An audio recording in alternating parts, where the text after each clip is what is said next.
స్వాగతం. మన స్వర్గీయ నందమూరి తారక రామారావు గారికి, మన నందమూరి తారక రామారావు గారికి, మన నందమూరి తారక రామారావు గారికి, నారా చంద్రబాబు నాయకత్వం, చంద్రబాబు నాయకత్వం, చంద్రబాబు నాయకత్వం, లోకేష్ బాబు నాయకత్వం, లోకేష్ బాబు నాయకత్వం, లోకేష్ బాబు నాయకత్వం, అతి విజయలక్ష్మి నాయకత్వం, అతి విజయలక్ష్మి నాయకత్వం, అతి విజయలక్ష్మి నాయకత్వం, తెలుగుదేశం, తెలుగుదేశం, తెలుగుదేశం. పేరు సోము మురళీమోహన్, శ్రీమతి సోము మాధవి. లంకాపట్నం 12 డివిజన్లోని ప్రజలు మరియు టీడీపీ కార్యకర్తలు కలిపి ఈరోజు మన తెలుగుదేశం పార్టీ అనేది పెట్టి స్థాపించి 44 సంవత్సరాలు అవుతున్నది. 1982 సంవత్సరంలోనే మన స్వర్గీయ మాజీ ముఖ్యమంత్రి, ఆంధ్రప్రదేశ్ ముఖ్యమంత్రి మన నందమూరి తారక రామారావు గారు 1982 సంవత్సరంలోనే మార్చి 29వ తారీఖు మన తెలుగుదేశం పార్టీని స్థాపించడం జరిగింది. అయితే పార్టీ పెట్టి 9 నెలల్లోనే ఘన విజయం సాధించినది ఘనత మన తెలుగుదేశం పార్టీది. అయితే ఆ యొక్క పార్టీ గెలిచిన తర్వాత పెన్షన్ అనేది 60 రూపాయలు 70 రూపాయలు మొట్టమొదటి పెన్షన్ పెట్టేది మన స్వర్గీయ ఎన్టీ రామారావు గారు. అయితే ఆ మహానుభావుడు విద్య, వైద్య, ఉపాధి, గుడ్డ అనేది ఆ మహానుభావుడు నందమూరి తారక రామారావు గారు పెట్టడం జరిగింది. ఆ టైంలో కూడా పూడి గుడిసెల్లో నిరుపేదలు ఉంటే ఆ నిరుపేదలందరికీ పక్కా స్లాబీలు కట్టిన ఘనత మన ఎన్టీ రామారావు గారు. అట్లాగే కిలో బియ్యం 2 రూపాయలు ఇచ్చిన ఘనత మన నందమూరి తారక రామారావు గారిని అని చెప్పొచ్చు. అంతేకాక ఆ మహానుభావుడు అభివృద్ధి పనులు, సంక్షేమ పథకాలు ఎన్నెన్నో చేసి ప్రజలు అందుబాటులో ఉండిన మా ఘనత. కాబట్టి ఆ మహానుభావుడి యొక్క అడుగుజాల్లో నడిచిన మహనీయుడు మన ఆంధ్రప్రదేశ్ ముఖ్యమంత్రి గౌరవనీయులు శ్రీ నారా చంద్రబాబు నాయుడు గారు తెలుగుదేశం పార్టీని తన భుజాల మీద పెట్టుకొని రాష్ట్రం నుండి అంతర్జాతీయ వరకు పేరు ప్రశంసలు చెప్పించిన ఘనత మన నారా చంద్రబాబు నాయుడు గారు ముఖ్యమంత్రి అని చెప్పచ్చు. చంద్రబాబు నాయుడు గారు ఒక పక్క అభివృద్ధి పనులు, ఒక పక్క సంక్షేమ పథకాలు ఎన్నెన్నో ప్రజలకు అందుబాటులో ఉండి 2 కళ్ళుగా భావించుకొని ఆ మహానుభావుడు మన పార్టీని ముందుకు తీసుకెళ్లడం జరుగుతుంది. అయితే ఎంతో పేరు ప్రఖ్యాతులు సంపాదించిన ఘనత మన నారా చంద్రబాబు నాయుడు గారు.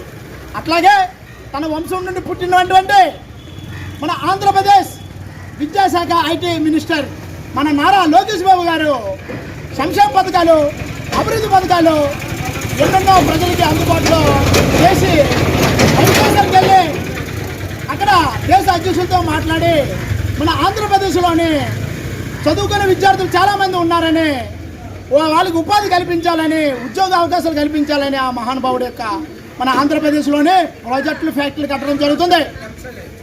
అయితే అయిన తర్వాత మన విజయనగరం జిల్లాలోనే నీతికి నిజాయితీకి మారిపోయినటువంటి మన అందరికీ తండ్రి లాంటి వాడు మన పూసపాటి అశోక్ గజపతిరాజు గారు విజయనగరం జిల్లా అనేది రాష్ట్రం వరకు పేరు ప్రఖ్యాతులు సంపాదించారంటే మన పూసపాటి అశోక్ గజపతిరాజు గారు. ఆయన చూసి ఎంతోమంది మంచి సేవలో చేస్తున్నారు. అట్లాగే తన వంశం నుండి పుట్టినటువంటి విజయనగరం జిల్లా, విజయనగరం నియోజకవర్గం సంబంధించినది శాసనసభ్యురాలు అయినటువంటి అతిథి విజయలక్ష్మి గజపతి ఎమ్మెల్యే గారు, మేడం గారు ఒక పక్క అభివృద్ధి పనులు, ఒక పక్క సంక్షేమ పథకాలు, అసెంబ్లీలో కూడా ఆ మహాతల్లి పోరాడి మన ఉత్తరాంధ్ర విజయనగరం, విశాఖపట్నం, శ్రీకాకుళం జిల్లాలోని విద్య, ఉపాధి, చదువుకునే పిల్లలు చాలామంది ఉన్నారని, వాళ్ళకి ఉద్యోగ అవకాశాలు కల్పించాలని మన భోగాపురంలోనే అంతర్జాతీయ విమానాశ్రయం అనేది కట్టడం జరుగుతుంది. ఆల్రెడీ కొద్ది రోజుల్లోనే అది ప్రారంభమవుతుంది. ప్రారంభించిన తర్వాత వేలాది ఉద్యోగాలు మన విజయనగరం, విశాఖపట్నం, శ్రీకాకుళం, ఉత్తరాంధ్ర జిల్లాలోని విద్యార్థులకి కలుగుతుంది. అంతేకాక విశాఖపట్నంలోనే గూగుల్ కంపెనీ అనేది ప్రారంభించారు. అది కూడా అయిన తర్వాత చాలామందికి ఉద్యోగ అవకాశాలు కల్పిస్తారని అవుతుంది. అంతేకాక అనకాపల్లి నక్క గ్రామంలోనూ కూడా స్టీల్ ప్లాంట్ అనేది శంకుస్థాపన చేశారు.